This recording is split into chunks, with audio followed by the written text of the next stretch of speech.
आहूतैव मे शीघ्रं दर्शनं याति चेतसि. Pragayata, the singing, Swaviryani, own activity.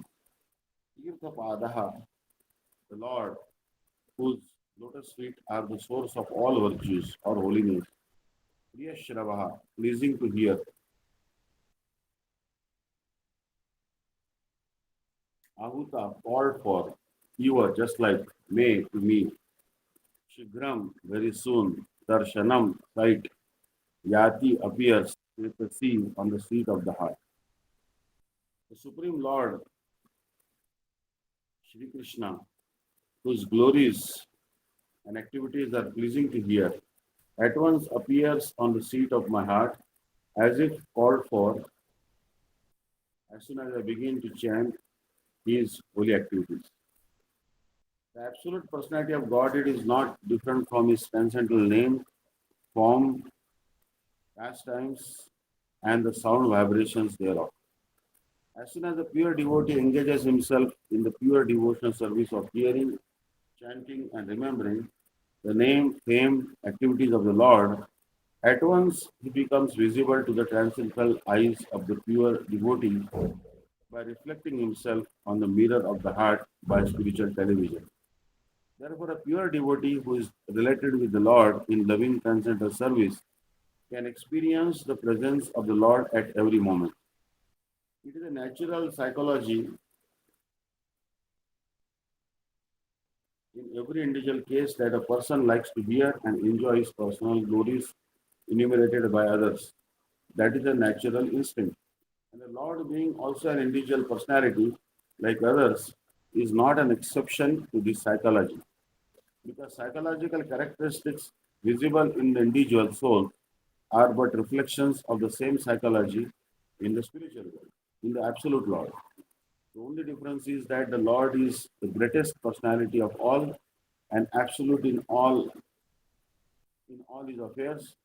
And if therefore the Lord is attracted by the pure devotee chanting of his glories, there is nothing astonishing. Since he is absolute, he can appear himself in the picture of his glorification, the two things being identical. So Narad chants the glorification of the Lord not for his personal benefits, but because the glorifications are identical with the Lord. Narabuni penetrates into the presence of the Lord by the transcendental chanting. Hmm. So there is actually a verse. Narad वीणो जीवन सुधूर्मि निर्यास माधुरीपुर त्वं कृष्ण नाम मे स्फुर रसने रसने सदा नारद वीणो जीवन सुधूर्मि निर्यास माधुरीपुर त्वं कृष्ण नाम मे स्फुर रसने रसेन सदा. O life of Narad Veena, O you who are like waves of the essence of all the nectar in the ocean of sweetness, O Krishna Nam, by your own volition, please always sweetly appear on my tongue. This is a prayer to the holy name. Yesterday I heard the class by Shri Aniruddha Prabhuji, and he also very nicely explained that it is with the easiest process for God realization, chanting the names of Krishna. No need of any purity or impurity. So, this is actually the sweet name of Krishna.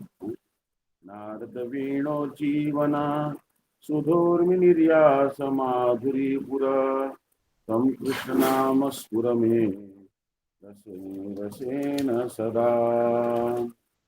O Krishna, may you manifest on my heart. Nikila Shruti Mauli Ratnamala Jit Nirajita Pada Pankajantam Aimuktakule Rupasya Manam Paritasvam Harinama Samshrayami. This holy name is worshipped by the liberated persons like poor Kumara. O life of Narada's Veena, melodious and pure, you resonate with divine essence, ever endure. Like waves that dance upon the nectar's expanse, you fill my being, O Krishnam, in a blissful trance. Your name, a symphony of celestial sound, to ages and realms its glory resounds. By your own volition, in mercy divine, appear on my tongue, sweet and sublime. In each syllable, a universe unfurls, a tapestry of love where devotion swirls. Every utterance, a prayer from my heart, embracing your name, river to depart. In each syllable, a universe unfolds. It means that ब्रह्माण्डानां कोटिसङ्ख्याधिकानाम् ऐश्वर्यं वा चेतना वाय दंशा आविर्भूतं तन्महाकृष्णनाम तन्मे साध्यं साधनं जीवनं च. This Krishna is the source of all the material worlds and the spiritual worlds. There is no difference between Krishna and Krishna's name. Uh, so this name is the source of everything. Through valleys of darkness and trials we tread, your name a guiding light where hope is fed. In joy and in sorrow, in triumph and woe, your divine presence forever I know. O Krishnam, source of solace and peace, in chanting your name, all conflicts cease. You see that all the conflicts in the world, there are conflicts in United Nations everywhere. You'll see that there are conflicts. But भोक्तारं यज्ञतपसां सर्वलोकमहेश्वरं सुहृदं सर्वभूतानां ज्ञात्वा मां शान्तिमृच्छति. That you chant the name of Krishna, keep Krishna in the center, automatically everything is provided. No need of any conflict. With each sacred utterance, my soul finds release in the embrace of your grace. All worries decrease. Because when we chant the holy names, all the kleshas go away. Adidaivik, Adhyatmik, Adibhautik kleshas, they go away. All the sins go away. Vishnu Name Vapumsam Shamala Parata Punyamutpadaya Shamala Apaharata. The chanting the names of Krishna or Vishnu, all the sins are eradicated. And one receives pious merit and bhakti. So therefore, this Vishnu Sahasranam, which is the jewel in Mahabharata, one should always utter the names of Vishnu. Adi Shankaracharya also told. He told three things. Everyone must do three things. हेयं Gita नाम सहस्रम हेयं श्रीपति रूपमजस्रम नेयं सज्जन संगे चित्तम देयं दीन जनाय च वित्तम. He told actually four things that every day recite Vishnu Sahasranam and Bhagavad Gita. Always remember the transcendental form of Sri Krishna. Always associate with the saintly person. Always give charity to the poor person. Especially prasadam should be distributed. Bhakti-Vidanta Swami Maharaj told that no one should sleep hungry in the circumference of our ISKCON temple. Prasadam distribution must go on free of charge to all the poor people. So let me sing your name with devotion pure. With every breath, my love I assure. O life of Narad's Veena, a melody divine, may your sweet presence in my heart forever shine. So this is the life of Narad's Veena. Narad Muni is always chanting the names of the name of Sri Krishna. Narad Muni bajaye Veena, Radhika Ramana Nam. नाममणि उदितहाय भकत गीत सामे नारद मुनि बजाय बिना नादिका रमण नामे नारद मुनि बजाय बिना राधिका रमण नाम. Actually, one time I heard this story. Not from Guru, they from someone else told me. Mr. Raghava, Sri Raghavacharya ji, sannyasi in Sri Vaishnava Sampradaya, cannot verify the authenticity of it because, but he must have read somewhere that one time Narad Muni went to Ravan And uh, then Ravan was very perplexed. Narad Muni said, Ravan, what happened? Your face is completely dry. Why you are perplexed? He said, there is one monkey in the army of Ram. He is very alert. He is so alert that I cannot, as long as that monkey is alert, I cannot have victory over Lord Ramchandra. Acha. So who's that monkey? He said Hanuman. He said he's so alert, he's always focused, he's never distracted. If you can distracting even for a moment, then I will be able to cause some serious damage to Ram's party. Then Narad Muni, he has transcendental plans. He's a great devotee, but sometimes his actions are also to encourage the demon. Hmm? So Narad Muni, for reason known only to him, went to Hanuman and he began to sing the glories of Ramchandra. And here, strumming his veena, he began to glorify Ram. Now, Hanuman started coming closer and closer to Narad, hearing the glories of Ram. And Narad Muni went little away from the battlefield, kept on singing the glories of Ram. And Hanuman was following him, following him. And then Hanuman became little bit, when he could not hear Narad Muni's Harikatha, Hanuman went even little away from the battlefield. And he was a bit distracted because he was absorbed in hearing Ram Katha. And that is when Meghnad or Indrajit hit Lakshman with Shakti and Lakshman became unconscious. That is what Sri Raghavacharya ji was telling. Huh? So you'll see that these are the things. Huh? So Hanuman is always reciting the pastimes of Ram, hearing the pastimes of Ram. Yatra yatra Raghunatha Kirtanam Tatra Tatra Krutamastakанjalim Bashvabari Paripurna Lochanam Marutim Namatta Shasantakam. Wherever Ram Katha is going on, Hanuman will come and you'll not be able to recognize that this is Hanuman. One time Goswami Tulsidas, he was who's Tulsidas actually? Kalikutila Jivana Udharana Lagi Valmiki Tulsi Bhayo. To uplift the living entities who are degraded in the age of Kali, our dear Valmiki Rishi, he became Tulsidas, Goswami Tulsidas. So Goswami Tulsidas was living in Kashi and every day he used to go and pass stool. Where he was passing stool? He was passing stool outside the limit of Kashi. And then after passing stool, he used to throw, he had some water, he used to throw it on one bubble tree. Bubble tree is one thorny bush. And there one ghost used to live. That's called Preta. Preta means actually Prakrishta Rupena Itaha Gataha iti Preta. Preta. So this Preta, what happens in Preta Yoni, that they have very small mouth. They are called Shuchi Mukha. Means the mouth of this ghost is almost the size of a needle. Means so small like a needle. And their bellies are very big like drum. So how much water you can drink by their mouth, which is small as a needle, needles tip, they are never satisfied. But because Goswami ji was every day throwing the water after passing stool, that water that ghost used to drink, and he was satisfied, his thirst was removed. So he told Goswami ji that, can you tell me what wish you have, what desire you have?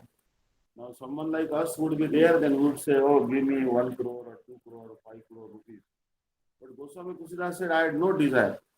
And I have only one desire, and I have one desire that I should have darshan of Lord Ram. He said, only one person, I cannot give darshan of Ram, Ghost said. But I know who can help you have darshan of Ram. And he said, that is Hanuman. Hanumanji can help you have darshan of Lord Ramchandra. But he said, Goswami said, how will I see Hanuman? He said, every day you give katha in Ram temple in Kashi. There, the person who comes the first, who's having leprosy on his body and so many flies are hovering around the wounds, which are full of pus, uh, and that infested wounds, that old person is not anyone but Hanuman. So after Harikatha was over, Hanuman, Goswami Tulsidas went and he caught tight hold of the feet of Hanuman. When that old man, leprosy stricken old man said, "Please let me go, let me go. Why are you catching my feet?" He said, "You are Hanuman." He said, "I am not Hanuman." But Goswami Tulsidas knew that the ghost, why would the ghost lie? So finally, Hanuman manifested his original form. He said, Goswami Tulsidas, if you want to have darshan of Lord Ram and Lakshman, you have to go to the Chitrakoot. Chitrakoot on the bank of the river Mandakini every day. Shri Ram Lakshman come. So there you go and um, they will come and you ready the chandan sandalwood pulp and you apply sandalwood pulp on the forehead of all sadhus. So seeing your service of sadhus, Ram and Lakshman will also come and they will accept your service of accepting the sandalwood you can apply on their forehead. So as Hanuman told, Goswami Tulsidas sat on the bank of Mandakini river chanting the names of Sitaram. And then um, Ram Lakshman came and he applied, Goswami Tulsidas applied sandalwood on their forehead and they departed. But he didn't see their form properly because he didn't recognize them that these two boys are nothing but Ram and Lakshman. Then he told Hanuman that, oh, I could not have good darshan because I didn't recognize the Ram and Lakshman. Then Hanuman said, all right, it's not an issue. Tomorrow when they come, I will alert you. So Hanuman became a bird. And next day when Goswami Tulsidas was making the sandalwood paste, oh, that time he came and when Ram Lakshman came, that time Hanuman, like a bird, began to sing. Chitrakoot के घाट में पड़ी संतन की भीड़ तुलसीदास चंदन घिसत तिलक लेत रघुवीर. That on the bank of Mandakini river, on the bathing ghat um, of Mandakini river in Chitrakoot, there was a great assembly of saintly persons. In that saintly persons assembly, Sri Goswami Tulsidas was rubbing sandalwood on the piece of rock and making paste out of sandalwood. And Lord Ramchandra and Lakshman, his brother, both accepted the sandalwood pulp. Immediately recognized these are two brothers. Immediately he applied sandalwood on the face of, on the foreheads of Ram and Lakshman, and he was completely satisfied by that service. So by the mercy of Hanuman, Goswami Tulsidas had darshan of Sri Ram and Lakshman. So these are all not imaginary things. Bhagavatam is very much real. Narad Muni is also very rare. Narad Muni is well-wisher of everyone. So Shri Narad chants the glorification of the Lord not for his personal benefit, but because the glorification are identical with the Lord. Narad Muni penetrates into the presence of the Lord by the transcendental chanting. एतद्धि आतुरचित्तानां मात्रा स्पर्शेच्छया मुहुः भव सिन्धुप्लवो दृष्टो हरिचर्यानुवर्णनम्.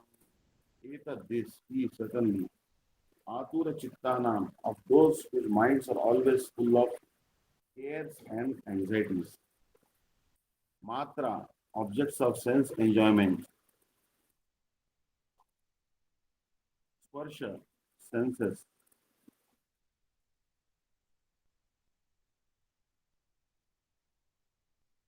Ichaya, by desires. Muhu, always. Bhava Sindhu, the ocean of nations. Plavaha, boat.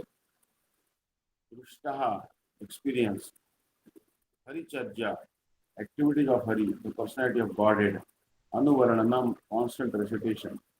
It is personally experienced by me that those who are always full of cares and anxieties due to desiring contact of the senses with their objects can cross the ocean of nations on a most suitable boat, the constant chanting of the transcendent activities of the personality of Godhead. The symptom of a living being is that he cannot remain silent even for some time. He must be doing something, thinking of something, or talking about something. Generally, the materialistic men think and discuss about subjects which satisfy their senses. But as these things are exercised under the influence of the external illusory energy, such sensual activities do not actually give them any satisfaction. On the contrary, they become full with cares and anxieties. This is called Maya, or what is not. That which cannot give them satisfaction is accepted as an object for satisfaction. For Narad Muni, by his personal experience, says that satisfaction for such frustrated beings engaged in sense gratification is to chant always the activities of the Lord. Hmm.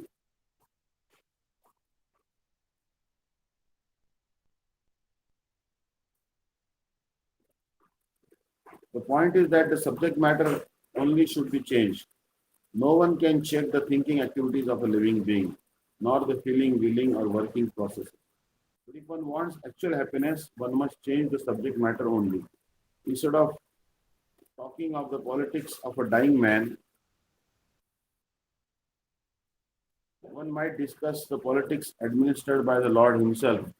Instead of relishing activities of the cinema artist, one can turn his attention to the activities of the Lord with his eternal associates like the Gopis and Lakshmis.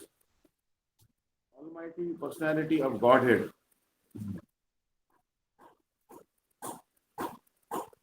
The Almighty personality of Godhead, by His causeless mercy, descends on the earth and manifests activities almost on the line of the worldly men, but at the same time, extraordinarily, because He is Almighty. He does so for the benefit of all conditioned souls, so that they can turn their attention to transcendence. By doing so, the conditioned soul will gradually be promoted to the transcendental position and easily cross the ocean of nations, the source of all misery. This is stated from personal experience by such an authority as Sri Narad Muni. And we can have the same experience also if we begin to follow in the footsteps of the great sage, the dearmost devotee of the Lord. Yama Devir Yoga Pathai Kamadovhato Muhu Mukunda Sevaya Yadva Tatha Madhana Shamyati. Very important words actually. यमादिवीर योग पथये कामलोभहतो मुहु Mukund सेवयाय आत्माधान शाम्यति Yamadivi by the process of practicing self-restraint, Yoga Pathai by the system of yoga, mystic bodily power to attain the godly stage, Kama desires for sense gratification, sense satisfaction, Lobha lust for satisfaction of the senses. Hataha, curved, Muhu, always, Mukunda, the personality of Godhead, Sevaya, by the service of Yadvat, as it is, Tatha, like that, Atma, the soul, Adda, for all practical purposes, no, does not, Shamyati, be satisfied. It is true that by practicing restraint of the senses by the yoga system, one can get relief from the disturbance of desire and lust. But that is not sufficient to give satisfaction to the soul. For this satisfaction is derived from the devotional service of the personality of Godhead. So here,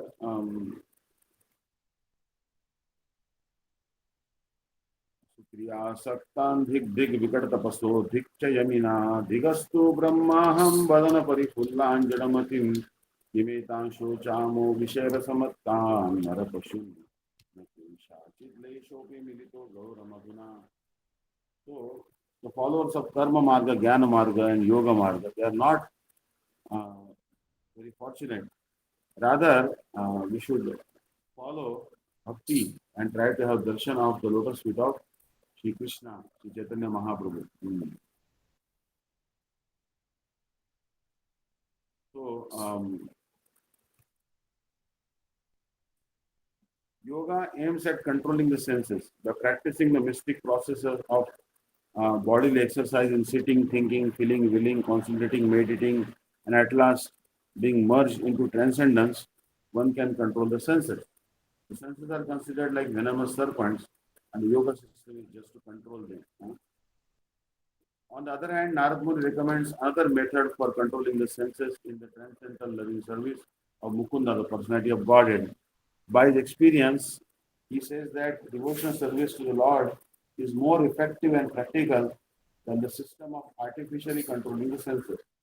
In the service of the Lord, Mukunda, the senses are transcendentally engaged. Thus, there is no chance of their being engaged in sense satisfaction. The senses want some engagement. To check them artificially, no check at all. To check them artificially is no check at all, because as soon as there is some opportunity for enjoyment, the serpent-like senses will certainly take advantage of it. There are many such instances in history, just like Vishwamitra Muni falling a victim to the beauty of Menaka. But Thakur Haridas was allured at midnight by the well-dressed Maya, and still she could not induce that great devotee into her trap. The whole idea is that without devotional service of the Lord, neither the yoga system nor dry philosophical speculation can ever become successful. Pure devotional service of the Lord without being tinged with fruitive work, mystic yoga, or speculative philosophy is the foremost procedure to attain self realization. The pure devotional service is transcendental in nature, and the system of yoga and jnana are subordinate to such a process. When the transcendental devotional service is mixed with a subordinate process, it is no longer transcendental, but is called mixed devotional service. So the Vyasadeva, the author of Srimad Bhagavatam, will gradually develop all these different systems of transcendental realization in the text. So, Bhagavan Saraswati Padre also told, कैवल्यं नरकायते त्रिदशपुराकाशपुष्पायते दुर्दान्तेन्द्रियकालसर्पपटवी प्रसादनष्ट्रायते विश्वं पूर्णं सुखायते विधिमहेन्द्रादिष्टकीटायते यत्कारुण्यकटाक्षवैभवतां गौरमेव स्तुमा. All the senses are like snakes with poisonous fangs. But if someone practices bhakti, then the fangs of these poisonous snakes, the senses, they are broken. Means the sense, the uncontrolled senses cannot harm a person if he is chanting the glories of Gauranga Mahaprabhu and Radha Krishna. Automatically his senses are controlled. Like our Goswamis, they never had any sense problem. They used to always sit under the different trees in Vrindavan, and they used to chant the holy name. If we sit underneath a tree in Vrindavan, we get so much power, because every tree in Vrindavan is Kalpavruksha. But Kalpavruksha in heaven cannot give you Krishna Prem. But Kalpavruksha in Vrindavan can give you Krishna Prem. Every tree here is Kalpavruksha. Shriya Kanta Kanta Druma Chintamani. Shriya Kanta Kanta Druma Chintamani. Poem Amrutam. Water here is Amrutam. So here, if you chant the names of Sri Krishna, Radha Krishna, very quickly will get relief from all the miseries. Sarvam Tadam Akhyatam Yat Prushtoham Paranaga Janma Karma Rahasyam Me Bhavatashyatmatoshanam. Sarvam, all that, that, idam, this, Akhyatam, described, yat, whatever, Prishta, asked by, aham, me, Toya, by you, Anagha, without any sins, Janma, birth, Karma, activities, Rahasyam, mysteries, me, mind, Bhavata, your, cha, and Atma, self, Bhushanam, satisfaction.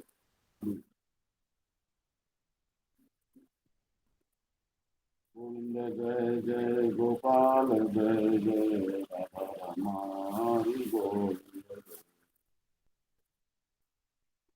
Oh Vyasadeva, You are freed from all sins. Thus I have explained my birth and activities for self-realization as you asked. All this will be conductive for your personal satisfaction also, purpose. The process of devotional activities from the beginning to the stage of transcendence is all duly explained to satisfy the inquiries of Vyasadeva. He has explained how the seeds of devotional service were sown by transcendental association and how they gradually developed by hearing the sages. The result of such hearing is detachment from worldliness, so much so that even a small boy could receive the death news of his mother, who was his only caretaker, as the blessing of God. And at once he took the opportunity to search out the Lord. A sincere urge for having an interview with the Lord was also granted to him. Although it is not possible for anyone to see the Lord uh, with mundane eyes. He also explained how by execution of pure transcendental service one can get rid of the fruitive action of accumulated work and how he transformed his material body into a spiritual one. The spiritual body is alone able to enter into the spiritual realm of the Lord, and no one but a pure devotee is eligible to enter into the kingdom of God. All the mysteries of transcendental realization are duly experienced by Narad Muni himself, and therefore, by hearing such an authority, one can have some idea of the results of devotional service, which are hardly delineated even in the original text of the Vedas. In the Vedas and Upanishads, there are only indirect hints to all this. Nothing is directly explained there. And therefore, Srimad Bhagavatam is the mature fruit of all the Vedic degrees of literature. Sutavacha evam sambhashya bhagavan narado vasavi sutam amantra veenam ranayan yayo yadruchigo muni. So here Narad Muni is addressed as Bhagavan. But why is it called Bhagavan? Because साक्षाधरित्वेन समस्तशास्त्रैः उक्तस्तथामाज्ञत एव साक्षी किन्तु प्रहोर्य प्रिय एव तस्य वन्दे गुरो श्रीचरणारविन्द. Because he is great devotee of Krishna, he is also addressed as Bhagavan. He is considered non-different from Bhagavan. He is a Sevak Bhagavan or Ashray Vigraha Bhagavan. And Bhagavan Sri Krishna is Vishya Vigraha Bhagavan. Sutavacha evam sambhashya Bhagavan narado vasavi sutam amantra veenam ranayan. Suta Goswami Uvacha said, evam thus, sambhashya addressing Bhagavan, transcendentally powerful, Narad Muni, Vasavi, named Vasavi, Satyavati, Sutam, son, Amantra, inviting, Veenam, instrument, Ranayan, vibrating, Yayo, went, Yadruchika, wherever willing, Muni, the sage. Sutta Goswami said, thus addressing Vyasadeva, the Narad Muni took leave of him and vibrating on his Veena instrument, he left to wander at his free will. Every living being is anxious for full freedom because that is his transcendental nature. And this freedom is obtained only through the transcendental service of the Lord. Illusioned by the external energy, everyone thinks that he is free, but actually is bound up by the laws of nature. A conditioned soul cannot freely move from one place to another, even on this earth, what to speak of one planet to another. But a full-fledged free soul like Narad, always engaged in chanting the Lord's glory, is free to move not only on earth but also in any part of the universe as well as in any part of the spiritual sky.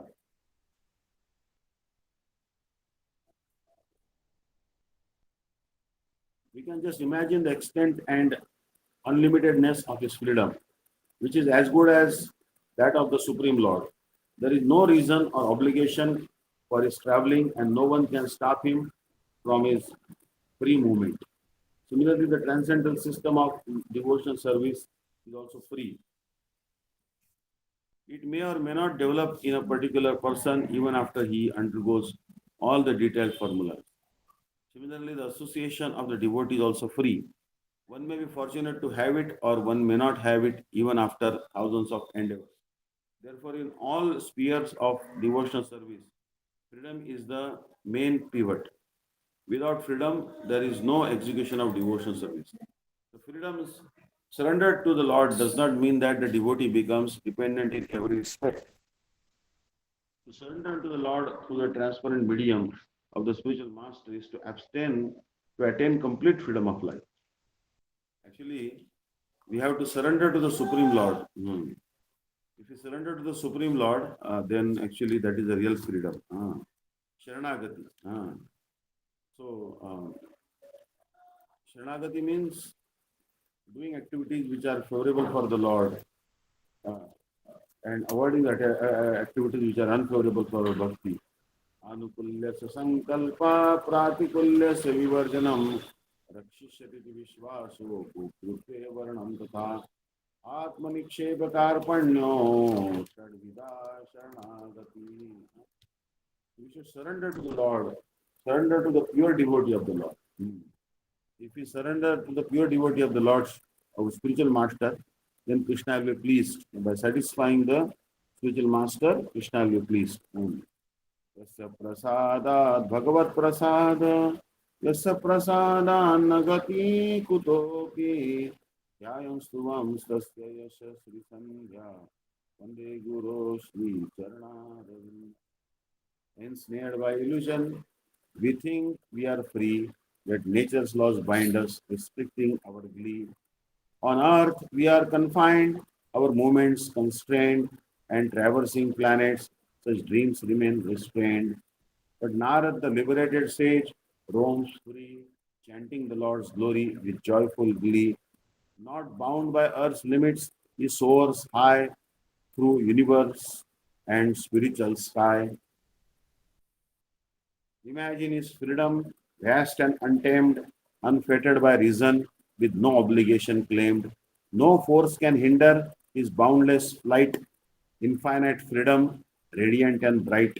Devotional service to echoes this decree, a path of freedom from shackles set free. It blooms in hearts, yet may vary in pace, not bound by formulas. It transcends time and space. Association of devotees, a treasure untold. Some are blessed with it, others strive to behold. In realm of devotion, freedom reigns supreme, a vital element like a flowing stream. Surrendering to the Lord through the guide divine unveils freedom's essence and eternal sign, not dependent but liberated in every way through the spiritual master, freedom's array. So let us embrace this freedom profound in devotion's realms where liberation is found. With hearts unbound, let us sing and adore, attaining the freedom we have yearned for even more. So basically, Narad is free. So Lord Shiva is also free because they are chanting the holy names. Now, glorification of Narad is going on. Oh, Devarshi Dhanyoyam Yat Kirtim Sharanga Dhanvana Gayan Madyanidam Tantriyarayatya Ramayatya Turam Jagat. Oh, Devarshir Dhanyoyam Yat Kirtim Sharanga Dhanvana Gayan Madyan Idam Tantrya Ramayati Aturam Jagat. Oh, all glory to Devarshi, the sage of the gods. Dhanya, all success. I am Yat, one who Kirtim, glories, Sharanga Dhanvana, of the personality of Godhead. Gayan, singing, Madhyan, taking pleasure in, Idam, this, Tantriya, by means of the instrument. Ramayati, enlivens, Aturam, distress, Jagat, world. All glory and success to Srila Narad Muni because he glorifies the activities of the personality of Godhead, and so doing he himself takes pleasure and also enlivens all the distressed souls of the universe.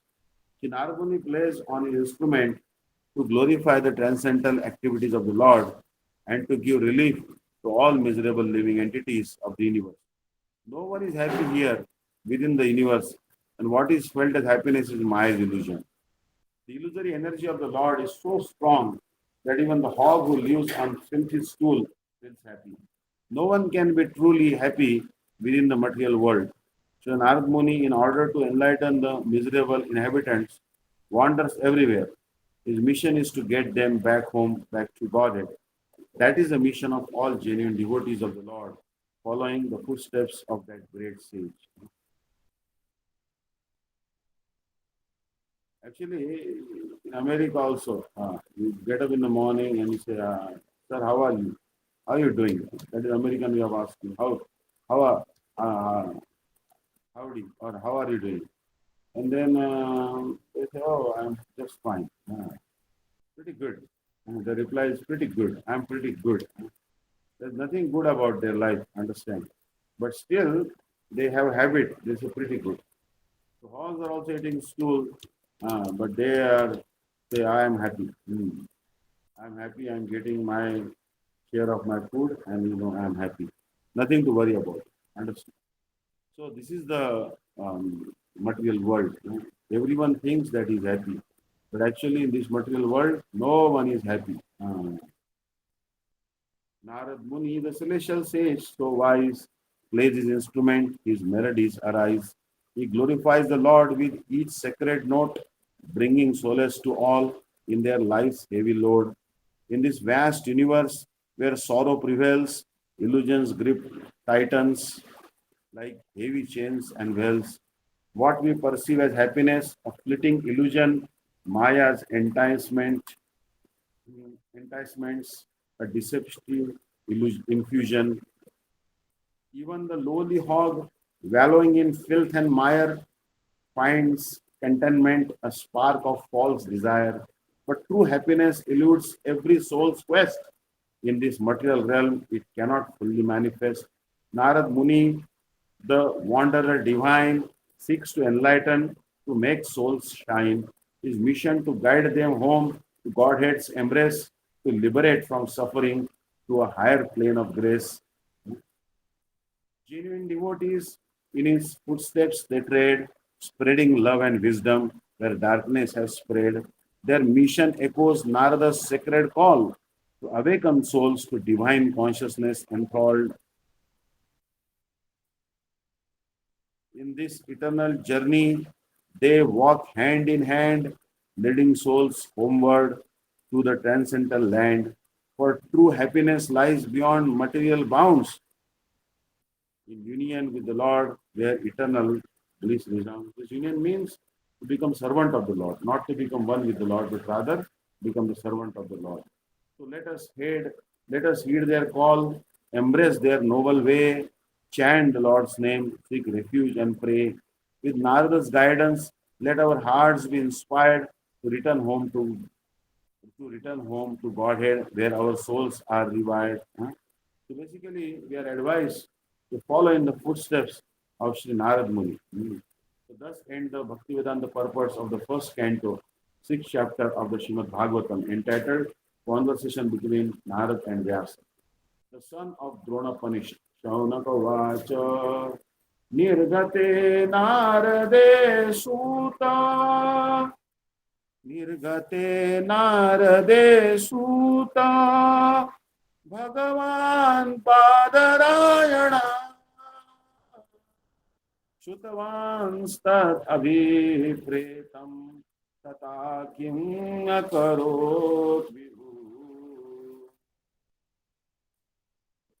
Shaunaka, Sri Shaunaka Uvacha said, Nirgate, having gone, Narad Muni, Suta, O Suta, Bhagavan, the transcendentally powerful, Badarayana, Vedavyas, Shutavan, who heard that he is Abhipretam, desire of the mind.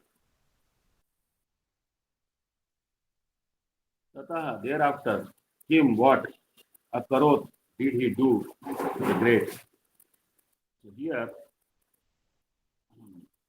Rishi Shaunaka asked, O Suta, the great and transcendently powerful Vyasadeva heard everything from Sri Narad Muni.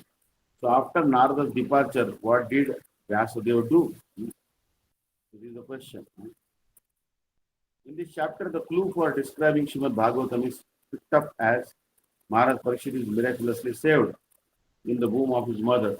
This was caused by Drauni, Ashwathama, Acharya Drona's son, who killed the five sons of Draupadi while they were asleep, for which he was punished by Arjuna. Before commencing the great epic Srimad Bhagavatam, Sri Vyasadeva realized the whole truth by trance in devotion. So, the son of Dronacharya, Ashwathama, he killed the five sons of Draupadi. He was punished. There was a jewel on his head, and which was removed by force. In this way, he was punished. So this is all will be described here in this particular chapter. The theme is that how uh, um, Dronacharya's son Ashwathama is punished for his transgression, for killing the heinous activity of killing sons of Draupadi while sleeping. One should never kill anyone when one is sleeping, or never attack anyone when one is sleeping. But that is what exactly Ashwathama did, and therefore he was punished by the Pandava. Sutavacha Brahmanadhyam Saraswatyam Ashrama Pashchime Tate Shamya Praseti Prokta Krishinam Satravardhana. Suta Uvacha said, Brahmanadyam on the bank of the river, intimately related with the Vedas, Brahmana, saints, and the Lord, Saraswatyam, Saraswati, Ashrama, cottage for meditation, Pashchime on the west, Tate bank, Shamya Prasa, the place named Shamya Pras, iti thus, Prokta said to be, Rishinam of the sages, Satravardhana, that which enlivens activities. Suta said, on the western bank of the river Saraswati, which is intimately related with the Vedas, there is a cottage for meditation at Shamya Pras, which enlivens the transcendental activities of the sages. For spiritual advancement of knowledge, a suitable place and atmosphere are definitely required. The place on the western bank of the Saraswati is especially suitable for this purpose. And there is the ashram of Vyasadeva at Shamyapras. So the Vyasadeva was a householder, yet his residential place is called an ashram. An ashram is a place where spiritual culture is always foremost. It does not matter whether the place belongs to a householder or a mendicant. The whole Varnashram system is so designed that each and every status of life is called an ashrama. This means that spiritual culture is the common factor for all. The brahmacharis, the grihasthas, the vanaprasthas, and the sannyasis all belong to the same mission of life, namely realization of the Supreme. Therefore, none of them are less important as far as spiritual culture is concerned. The difference is a matter of formality on the strength of renunciation. The sannyasis are held in high estimation on the strength of practical renunciation. Hare Govind जय जय गोपाल जय जय राधा रमण हरि गोविंद जय जय गोविंद जय जय गोपाल जय जय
Hare Ram, Ram Ram, Hare Hare. तस्मिन् स्वाश्रमे व्यासो भदरी षण्डमण्डिते आसीनो उपस्पृश्य प्रणिदध्यो मना स्वयम्. Tasmin, in that ashram, sway, own, ashrame, in the cottage, Vyasaha, Badari, berry, Shanda, trees, Mandite, surrounded by Asinaha, sitting, Apa Upasprushya, touching water, Pranidhadhyo, concentrated, Manaha, the mind, Swayam, himself. In that place, Srila Vyasadeva, in his own ashrama, which was surrounded by berry trees, sat down to meditate after touching water for purification. Under instructions of his spiritual master, Srila Narad Muni, Vyasadeva concentrated his mind in that transcendental place of meditation. His Guru has ordered him that you should meditate on the Supreme Lord and write the pastimes of the Supreme Lord. So he is now going to write Srimad Bhagavatam. And before writing Bhagavatam, he is actually meditating on the Supreme Lord.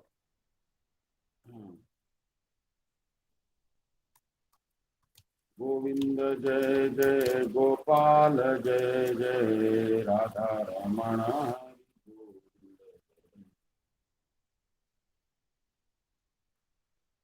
Bhakti Yogena Manasi Samyak Pranihite Amale Apashyat Purusham Purna Mayam Cha Tadapashrayam. Bhakti Yogena Manasi Samyak Pranihite Amale Apashyat Purusham Purnam Mayam Cha Tadapashrayam. Bhakti, devotional service. Yogena, by the process of linking up. Manasi, upon the mind. Samyak, perfectly. Pranihite, engaged in, fixed upon. Amale, without any matter. Apashyat, saw. Purusham, the personality of Godhead. Purnam, absolute. Mayam, energy. Cha, also. Tat, is. Apashrayam, under full control. Thus he fixed his mind perfectly engaged it by linking it in devotional service, Bhakti Yoga, without any tinge of materialism. And thus he saw the absolute personality of Godhead, along with his external energy, which was under full control. Perfect vision of the absolute truth is possible only by the linking process of devotional service. This is also confirmed in the Bhagavad Gita. One can perfectly realize the absolute truth, personality of Godhead, only by the process of devotional service, and one can enter into the kingdom of God by such perfect knowledge. Imperfect realization of absolute by the partial approach of the impersonal Brahma or localized Paramatma does not permit anyone to enter into the kingdom of God. Shri Narad advised Srila Vyasadeva to become absorbed in transcendental meditation on the personality of Godhead and his activities. Srila Vyasadeva did not take notice of the effulgence of Brahma because that is not absolute vision. The absolute vision is the personality of Godhead as it is confirmed in the Bhagavad Gita 7.19. Vasudeva sarvamiti samahatma.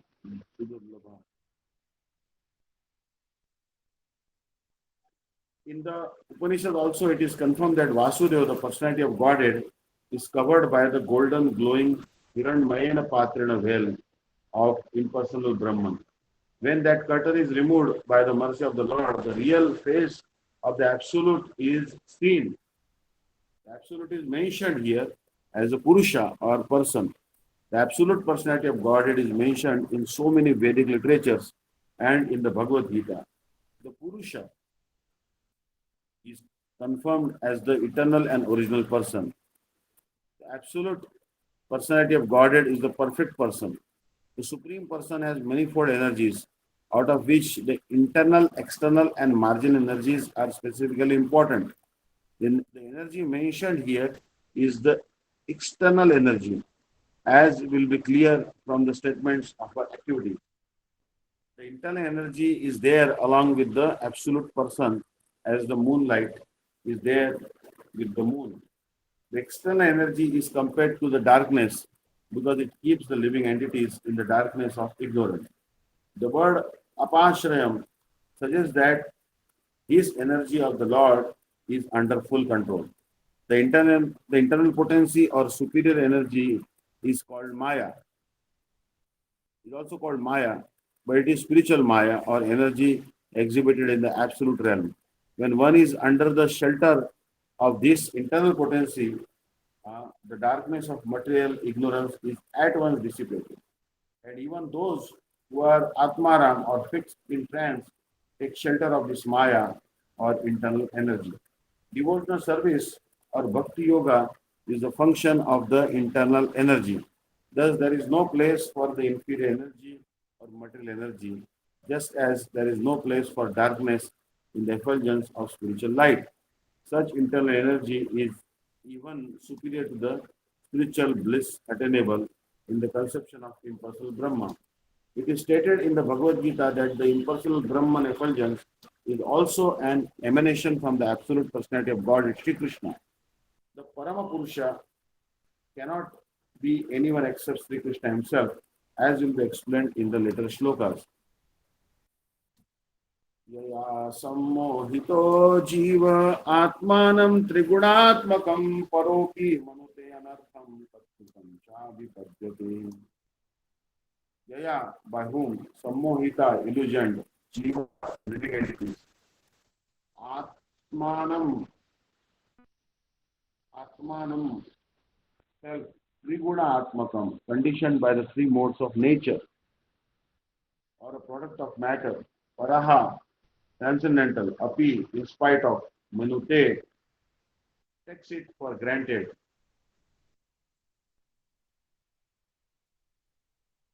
Anartham, things not wanted. Tat, by that. Kurtam cha, reaction. Abhipadyate, undergoes thereof. Due to this external energy, the living entity, although transcendent to the three modes of material nature, thinks of himself as a material product and thus undergoes the reactions of material misery. The root cause of suffering by the materialistic living beings is pointed out with remedial measures which are to be undertaken and also the ultimate perfection to be gained. All this is mentioned in this particular verse. The living being is by the living being is by constitution transcendental to material engagement, but he is now imprisoned by the external energy, and therefore he thinks himself one of the material products. And due to this unholy contact, the pure spiritual energy suffers material miseries under the modes of material nature. The living entity misunderstands himself to be a material product. This means that the present perverted way of thinking, feeling, and willing under material conditions is not natural for him, but he has his normal way of thinking, feeling, and willing. The living being in his original state is not without thinking, feeling, and willing power. It is also confirmed in the Bhagavad Gita that the actual knowledge of the conditioned soul is now covered by nations. Thus, the theory that a living being is absolute, impersonal, Brahman is refuted. This cannot be because the living entity has his own way of thinking in his original condition, in his original unconditional state also. The present conditional state is due to the influence of the external energy, which means that the illusory energy takes the initiative while the Supreme Lord is aloof. The Lord does not desire that a living being be illusioned by external energy. The external energy is aware of this fact, but still she accepts a thankless task of keeping the forgotten soul under the illusion by her bewildering influence. The Lord does not interfere with the task of the illusory energy because such performance of the illusory energy are also necessary for reformation of the conditioned soul. An affectionate father does not like his children to be chastised by another agent. Yet he puts his disobedient children under the custody of a severe man just to bring them in order, just them, just to bring them to order. But the all affectionate Almighty Father at the same time desires relief for the conditioned soul, relief from clutches of the illusory energy. The king puts the disobedient citizens within the walls of the jail, but sometimes the king, desiring the prisoner's relief, personally goes there and pleads for information, and on his doing so, the prisoners are set free. Similarly, the Supreme Lord descends from his kingdom upon the kingdom of illusory energy and personally gives relief in the form of the Bhagavad Gita, wherein he personally suggests that although the ways of illusory energy are very stiff to overcome, one who surrenders unto the lotus feet of the Lord is set free by the order of the Supreme. This surrendering process is the remedial measure for getting relief from the bewildering ways of the illusory energy. The surrendering process is completed by the influence of association. The Lord has suggested, therefore, that by the influence of the speeches of saintly persons who have actually realized the Supreme, men are engaged in his transcendental loving service. The conditioned soul gets a taste for hearing about the Lord, and by such hearing, only he is gradually elevated to the platform of respect, devotion, and attachment for the Lord. The whole thing is completed by the surrendering process. Herein also, the same suggestion is made by the Lord in his incarnation of Vyasadeva. This means that the conditioned souls are being reclaimed by the Lord both ways, namely by the process of punishment, by the external energy of the Lord, and by himself as the spiritual master within and without. Within the heart of every living being, the Lord himself as a super soul, Paramatma, becomes the spiritual master, Chaitya Guru. And from without, he becomes a spiritual master in the shape of scripture, saints, and the initiator spiritual master. This is still more explicitly explained in the next sloka.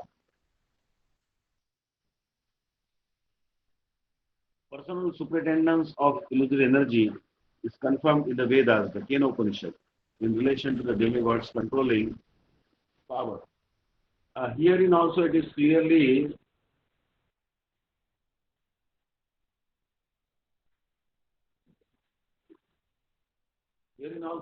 stated that the living entity is controlled by the external energy of the person in a personal capacity. The living being, thus subject to the control of external energy, is differently situated. It is clear, however, from the present statement of Bhagavatam that the same external energy is situated in the inferior position before the personality of Godhead or the perfect being. The perfect being or the Lord cannot be approached even by the illusory energy, who can only work on the living entity.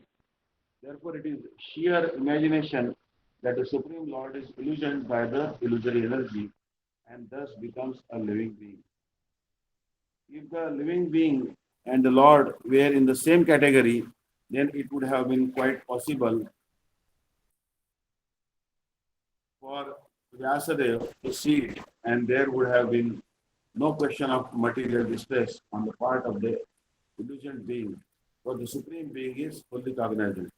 So there are so many unscrupulous imaginations on the part of the monist to endeavor to put both the Lord and the living being in the same category.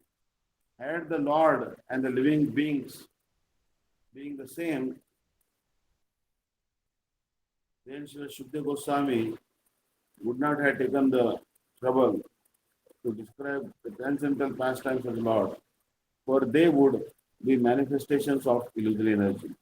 Srimad Bhagavatam is the summum bonum remedy for suffering humanity in the clutches of Maya. Srila Vyasadeva, therefore, first of all, diagnoses the actual distress of the conditioned souls, that is, they are being illusioned by the external energy. He also saw the perfect Supreme Being from whom illusory energy is far removed. Though he saw both the disease conditioned souls and also the cause of the disease. And the remedial measures are suggested in the next verse.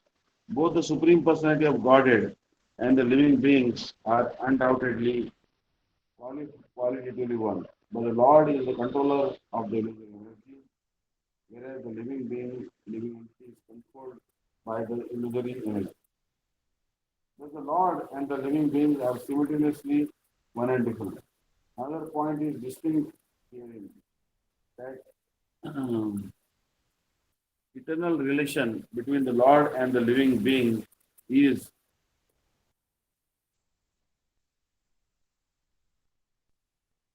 in this way the living entity is also required to revive his natural love and affection for the Lord, and that is the highest perfection of the living entity. Srimad Bhagavatam treats the conditioned soul with an aim to that goal of life. Anarthopashamam ashamam sakshat bhakti yogam adokshage lokasta janato vidvan Satve satvata samhitam Satve satvata samhitam. We'll cover this verse, text number 6 tomorrow. Very, very important verse is beginning now. About glories of Srimad Bhagavatam. Hare Krishna.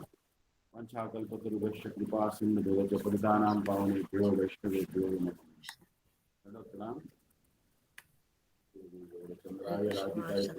Thank you.